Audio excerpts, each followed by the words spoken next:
આજથી થોડાક દિવસ પહેલાં રીબડાના પેટ્રોલ પંપ જે અનિરુદ્ધસિંહ જાડેજાનો આ પેટ્રોલ પંપ છે ત્યાં ફાયરિંગનો બનાવ સામે આવ્યો હતો।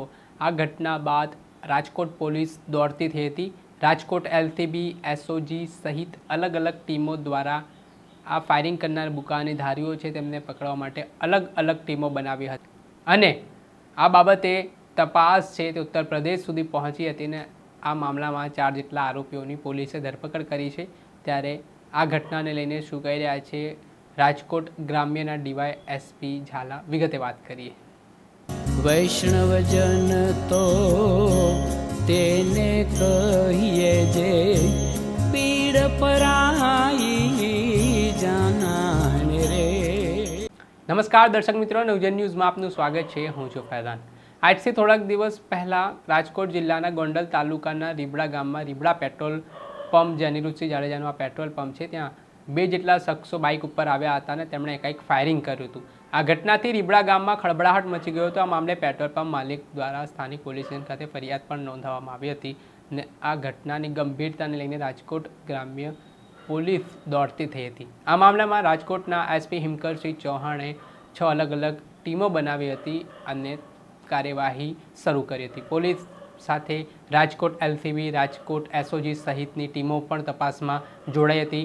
આજુબાજુના સીસીટીવી કેમેરા તપાસવામાં આવ્યા અને તપાસ્યા બાદ હ્યુમન ઇન્ટેલિજન્સ અને ટેકનિકલ એનાલિસિસના આધારે પોલીસને માહિતી હાથ લાગી હતી કે ફાયરિંગ કરનાર આરોપી મૂળ ઉત્તર પ્રદેશનો રહેવાસી છે અને તેના જ પગલે આરોપીઓ ફાયરિંગ કરીને ઉત્તર પ્રદેશ ભાગી ગયા હતા અને તેમને પકડવા માટે રાજકોટ પોલીસ ઉત્તર પ્રદેશ પહોંચી હતી। આખું ઓપરેશન ચલાવ્યું અને જે 2 આરોપીઓ હતા તેમને ઉત્તર પ્રદેશથી ઝડપી લેવામાં આવ્યા હતા અને આ ઘટનામાં ટોટલ 4 જેટલા આરોપીઓની પોલીસે ધરપકડ કરી છે। આમાં ઘટનામાં કહેવાય રહ્યું છે કે હાર્દિકસિંહ જાડેજા નામનો જે વ્યક્તિ છે તેના દ્વારા 5 લાખ રૂપિયાની સોપારી આ આરોપીઓને ફાયરિંગ કરવા માટે આપવામાં આવી હતી।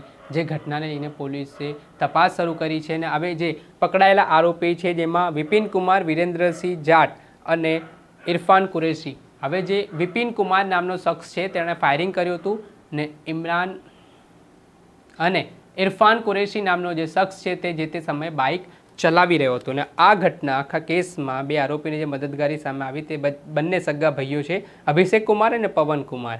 જેમાં આ અભિષેકે ફાયરિંગ કરવા માટે અમદાવાદથી રાજકોટ સુધી મૂકવા આવ્યો હતો અને જે પવન કુમાર છે તે આરોપીઓને પૈસા પૂરા પાડતો હતો। હાર્દિકસિંહ જાડેજા છે તે આગ્રા ગયો હતો અને આ દરમિયાન તેની મુલાકાત અભિષેક કુમાર સાથે થઈ હતી ને અભિષેક કુમારની માતાને કેન્સર હોવાથી 5 લાખ રૂપિયાની સોપારી છે આ કેસમાં હાર્દિકસિંહ જાડેજાએ આપી હતી ને ફાયરિંગ કરવા માટે કહ્યું હતું ને તેના જ પગલે આખી ઘટનાને અંજામ આપવામાં આવ્યો છે। ત્યારે આ મામલે શું કહી રહ્યા છે રાજકોટ ગ્રામ્યના ડીવાય એસપી ઝાલા તે સાંભળીએ।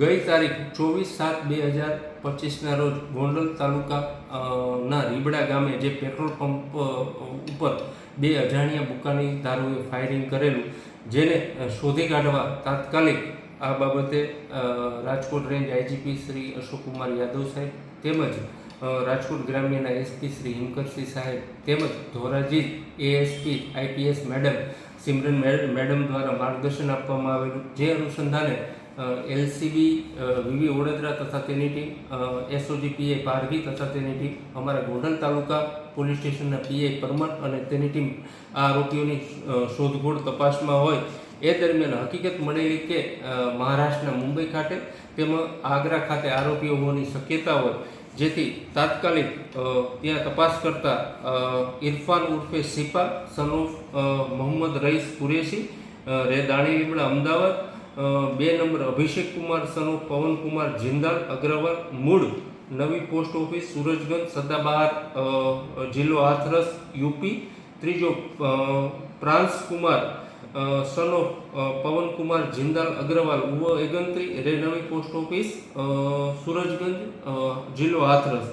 4 નંબરનો આરોપી બિપિન કુમાર સન ઓફ વિરેન્દ્રસિંહ જાટ ઉંમર 26 રે નાગલાકલી સદાબાર મદક ભોજ હાથરસ। આ 4 આરોપીઓને ધરપકડ કરવામાં આવેલી છે। આમાં બનાવમાં વપરાયેલ હથિયાર પિસ્ટલ તેમજ મોટરસાઇકલને કબજે કરવામાં આવેલા છે। આ બાબતે વધારે વિગત જાણવા એવી મળેલી કે આ જે ઇરફાન ઉર્ફે સિપા તેના વિરુદ્ધ 27 ગુના દાખલ થયેલા હોય અને તેના ઉપર પાછા પણ 2-3 વખત થઈ ગયેલી હોય આ ઇરફાન અને હાર્દિકસિંહ સાબરમતી જેલ ખાતે હોય જેઓ બંનેની ઓળખાણ થયેલી અને આ જે કામના આરોપી જે છે બિપિન કુમાર સન ઓફ વિરેન્દ્રસિંહ જાટ, જેને અગાઉ 3 મહિના પહેલાં આ હાર્દિકસિંહે આ જે વિપિન કુમાર હોય તેને પૈસાની જરૂરત હોય, તેના માતાને કેન્સર હોય, જેથી હાર્દિકસિંહે કહેલી કે ગુજરાતમાં એક ફાયરિંગ કરવાનું છે, એના બદલામાં હું તને 5 લાખ રૂપિયા આપીશ. આરોપી અભિષેક કુમાર પવનકુમાર જિંદલ અને પ્રાંશ કુમાર પવનકુમાર જિંદલ આ બંને તેઓને હોટલ ખાતે મળેલા હોય અને તેની ઓળખાણ થયેલી હોય, જેથી આખો આ પ્લાન હાર્દિકસિંહે રચેલો હોય અને આ ગુનાના આરોપી મુખ્ય આરોપી હાર્દિકસિંહ નાસ્તા ફરતા હોય, તેને અમારી ટીમ શોધખોળ ચાલુ હોય. આમ આ આરોપીઓ બીજા કોઈ ગુના કર્યા છે કે કેમ, બીજા કોઈ સંડોવાયેલા છે કેમ, એ બાબતમાં હાલે ગોંડલ તાલુકા પોલીસ સ્ટેશન પીઆઈ એડી પરમાર તપાસ ચલાવી રહ્યા છે. આપણે સાંભળ્યા હતા રાજકોટના ડીવાયએસપી તેમના મામલે મોટું નિવેદન આપ્યું છે. આ ઘટનામાં 4 જેટલા આરોપીઓની પોલીસે ધરપકડ કરી છે. તેમની સામે હવે કાયદેસરની કાર્યવાહી કરવામાં આવી છે અને આખો જે ઘટનાક્રમ સામે આવ્યો હતો તે પગલે હવે પોલીસે તપાસના ચક્ર ગતિમાન કર્યા છે. દર્શક મિત્રો, આવા જ નવા વિડીયો સાથે આપણે માહિતગાર કરતા રહીશું, એટલે નવજીવન ન્યૂઝ જોતા રહો.